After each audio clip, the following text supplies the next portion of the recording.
छोटी सी बात होती है, किसी ने टोन ऊंची कर दी, किसी ने मजाक उड़ा दिया, किसी ने इग्नोर कर दिया, और तू 1 सेकंड में फट जाता है। आवाज ऊपर, चेहरा लाल, गाली, चीजें पटकना, दरवाजा जोर से बंद। उस मोमेंट में तुझे लगता है ये है मेरी ताकत, किसी को मेरी लिमिट क्रॉस नहीं करने दूंगा। लेकिन थोड़ी देर बाद गिल्ट, शेम, अंदर से खालीपन, कई बार रोना तक आ जाता है।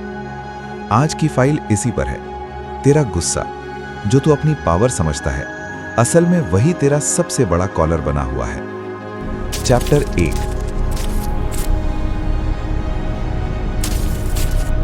तू सोचता है तेरी ताकत गुस्सा है, पर ताकत किसी और की चलती है।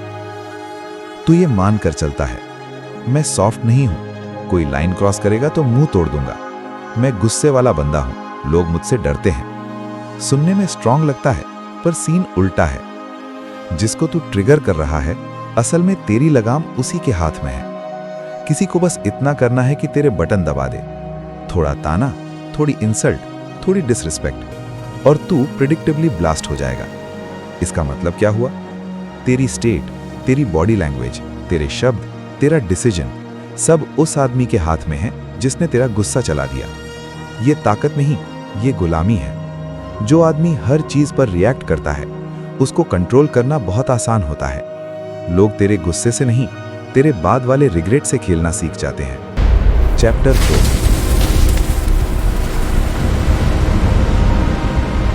गुस्से का पूरा चक्र, एक्सप्लोजन, टूटना, फिर रिपीट। पैटर्न देख अपना।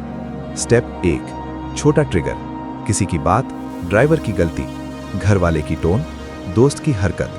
स्टेप 2, विस्फोट, तेरी आवाज सबसे ऊपर, शब्द सबसे गंदे, बॉडी सबसे टाइट। उस वक्त तू सोचता है मैं जीत रहा हूं। स्टेप 3, थकावट और गिल्ट, सीन खत्म। अब दिमाग रिप्ले चलाता है, थोड़ा सॉफ्टली बोल सकता था, ये लाइन एक्स्ट्रा बोल दी, ये चीज नहीं फेंकनी चाहिए थी। स्टेप 4, सफाई और सॉरी, कभी ओवर एक्सप्लेन करता है, कभी मैं ऐसा ही हूं बोलकर जस्टिफाई करता है, कभी एक्स्ट्रा प्यार दिखाकर सिचुएशन नॉर्मल करने की कोशिश करता है। स्टेप 5, प्रॉमिस, अब से ऐसा नहीं करूंगा, नेक्स्ट टाइम कंट्रोल करूंगा। और कुछ दिन बाद स्टेप 1 से फिर वही शुरू। ये पावर नहीं, ये एडिक्शन है। तो गुस्से के उस एक पल के हाई के लिए अपनी रिस्पेक्ट, अपने रिश्ते, अपनी मेंटल पीस सब दांव पर लगा देता है। चैप्टर 3। असली वजह, ईगो, डर और दबा हुआ दर्द। गुस्सा सिर्फ मिजाज नहीं होता, इसके नीचे हमेशा कुछ छुपा होता है। 1, दर्द जो तूने कभी महसूस नहीं किया। बचपन से किसी ने तुझे दबाया हो, तुझे बोलने नहीं दिया गया हो, तुझे हमेशा छोटा समझा गया हो। अब जैसे ही कोई वैसी वाइब देता है, तेरा दिमाग बोलता है अब नहीं सहूंगा। पर कामली बाउंड्री लगाने की जगह तू पुराना सारा स्टोर्ड पेन एक साथ निकाल देता है। 2, ईगो जो हर बात पर चोट खा लेता है।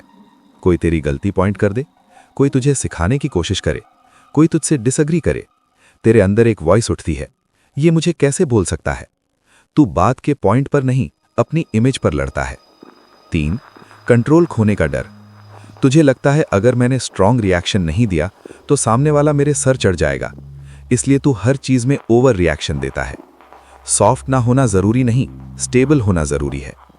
बहुत बार तो खुद डरपोक फील कर रहा होता है, इसलिए ऊपर से ज्यादा भौंकता है। शांत आदमी डर के बिना लड़ता है, गुस्सैल आदमी डर की वजह से लड़ता है। चैप्टर 4। लोग तुझे कैसे देखते हैं और तू खुद नहीं देखता। तेरे दिमाग में इमेज है मैं डेंजरस हूं, कोई मेरे से पंगा नहीं लेता, पर सच में लोग तुझे 4 कैटेगरी में देखते हैं। 1, अनस्टेबल इंसान, कब किस बात पर फट पड़े पता नहीं। ऐसे लोगों के आसपास लोग अपनी रियल बात नहीं खोलते, सब मास्क पहन के रहते हैं। मतलब तू रिस्पेक्ट नहीं, वॉक ऑन एग शेल्स वाली वाइब बना रहा है। 2, इजी टू मैनिपुलेट, कुछ लोग तेरा गुस्सा देखकर सच में नहीं डरते, बस सोचते हैं अच्छा इसका बटन ये है, और जब भी इन्हें सीन अपने फेवर में करना होता है तुम्हें बस तेरे सामने उसी तरह बिहेव करना है। तू ब्लास्ट होगा, सीन बिगड़ेगा, ब्लेम तेरे ऊपर आएगा। 3, खुद से हार चुका आदमी, घर वाले, जिनको तू बार बार चिल्लाकर कंट्रोल करना चाहता है, अंदर अंदर ये लाइन बोलते हैं, इसको खुद पर ही काबू नहीं, बाहर क्या ही करेगा। ये लाइन भले तू ना सुने, उनके बिहेवियर से महसूस जरूर करता है। 4. अवॉइड करने लायक इंसान। कई लोग तुझसे लड़कर नहीं, तुझसे दूरी बनाकर जीना पसंद करेंगे। धीरे धीरे तू खुद ही देखेगा, कुछ रिश्ते फेड हो रहे हैं, कुछ अपॉर्चुनिटीज बंद हो रही हैं। तू सोचेगा लोग बदल गए, असल में लोग तुझे हैंडल करने से थक गए। चैप्टर 5।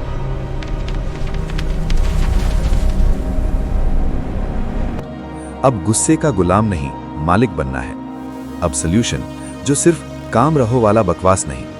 1. पहले एक्सेप्ट कर, मैं कंट्रोल खो देता हूं। जब तक तू ये मानेगा नहीं, तेरा दिमाग कोई नया पैटर्न नहीं सीख पाएगा। 2. ट्रिगर पहचान, किस बात पर, किस टोन पर, किस इंसान पर तेरा दिमाग सबसे जल्दी एक्सप्लोड होता है, उन्हें लिख, ये तेरे रेड जोन्स हैं। 3. ऑटोमेटिक नहीं, मैनुअल मोड, जब भी लगे अब बस फटने वाला हूं, उस मोमेंट पर एक छोटा फिजिकल ब्रेक डाल। 1. गहरी लंबी सांस। 2. पानी का घूंट। 3. 2 सेकंड आंखें बंद और खुद से बस एक सवाल, अगर मैं अभी ब्लास्ट करूंगा, क्या सीन बेटर होगा या और खराब? ये पॉज तेरे गुस्से को मारता नहीं, थोड़ा धीमा कर देता है, ताकि तू चॉइस ले सके। 4.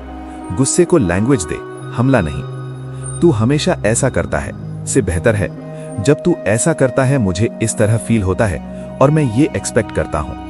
पहले तू आदमी पर हमला करता है, अब बिहेवियर पर बात कर। ये वीक होना नहीं, ये सर्जिकल होना है।